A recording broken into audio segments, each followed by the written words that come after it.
Hello दोस्तों, मैं हूं दिनेश के वोरा।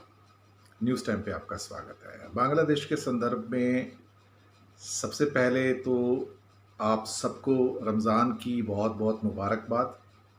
ये जो पावन महीना है, ऑस्पिशियस मंथ जो है स्टार्ट हुआ है, तो इस चैनल की ओर से और मेरी ओर से आप सबको, जितने भी मुसलमान भाई बहन हैं हिंदुस्तान में, बांग्लादेश में, पाकिस्तान में, नेपाल में, उन सबको इस ऑस्पिशियस मौके पर बहुत बहुत बधाई हो।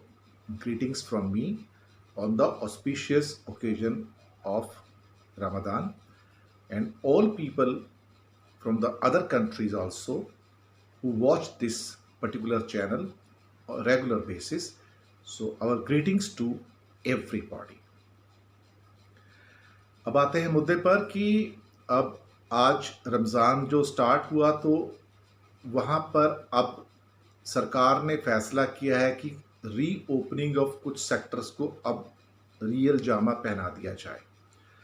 तो वहाँ पे जो गारमेंट मैन्युफैक्चरर्स की जो एसोसिएशंस हैं, उन्होंने फैसला किया है कि अब फैक्ट्री ओनर से बात करके धीरे धीरे पर डे के बेसिस पे डेली कई यूनिट्स या कई फैक्ट्रीज को ओपन कर दिया जाए, क्योंकि रमज़ान के महीने के अंदर एम्प्लॉयमेंट की ज़रूरत है, लोगों को पैसा चाहिए।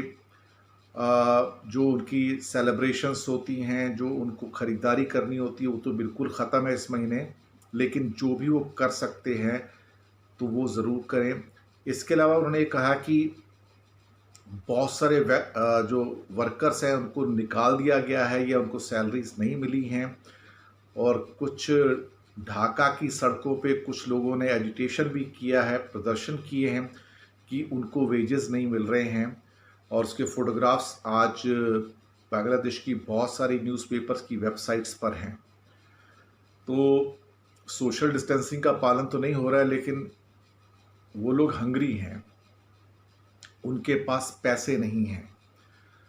और हालांकि एसोसिएशन ने कहा है कि ह्यूमैनिटेरियन ग्राउंड के ऊपर आप उनको उनके वेजेस दीजिएगा, लेकिन दूसरी साइड में समस्या ये है कि जो ओनर्स हैं, जो फैक्ट्री जिनकी है, वो कहते हैं हमारे पास वर्किंग कैपिटल ही नहीं है, इतने पैसे ही नहीं है, तो हम कहाँ से देंगे। सरकार से जो स्टिमुलस मिला है वो उसके लिए सफिशिएंट नहीं है, और शायद बड़े स्टिमुलस की ज़रूरत पड़ेगी। तो ये सब चल रहा है। तो इस सिलसिले में पोजीशन जो है बहुत प्रिकेरियस हो रही है, और फैक्ट्री के मालिकों का एक कहना है कि जब तक काम स्टार्ट नहीं होगा तो पैसे हर महीने देना बहुत मुश्किल हो जाएगा।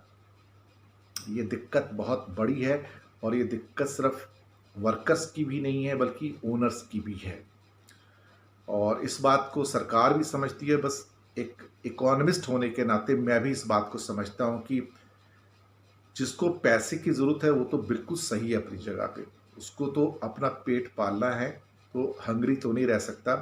लेकिन जिसको पैसे देने हैं, अगर उसके पास ही कैपिटल नहीं है, उसका भी सोचना पड़ेगा कि उसकी परिस्थिति क्या है, उसकी कंडीशन क्या है, क्योंकि बैंक्स भी उसको पैसा देने को तैयार नहीं है। अगर वर्किंग कैपिटल नहीं है उसके पास, तो पेमेंट करेगा कहाँ से।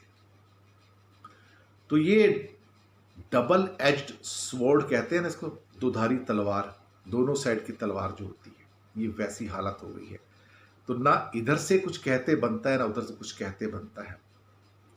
बाकी सरकार भी कह रही है, एसोसिएशंस भी कह रही हैं कि आप उनके वेजेस दे दीजिए, सैलरी दीजिए, लेकिन चीज़ें ग्राउंड लेवल पे उतनी आइडियल नहीं हैं जितनी दिखाई देती हैं।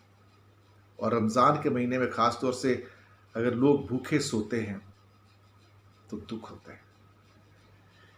शुक्रिया आपका हमारे साथ बने रहने के लिए, और हौसला रखिएगा, अच्छे दिन आएंगे।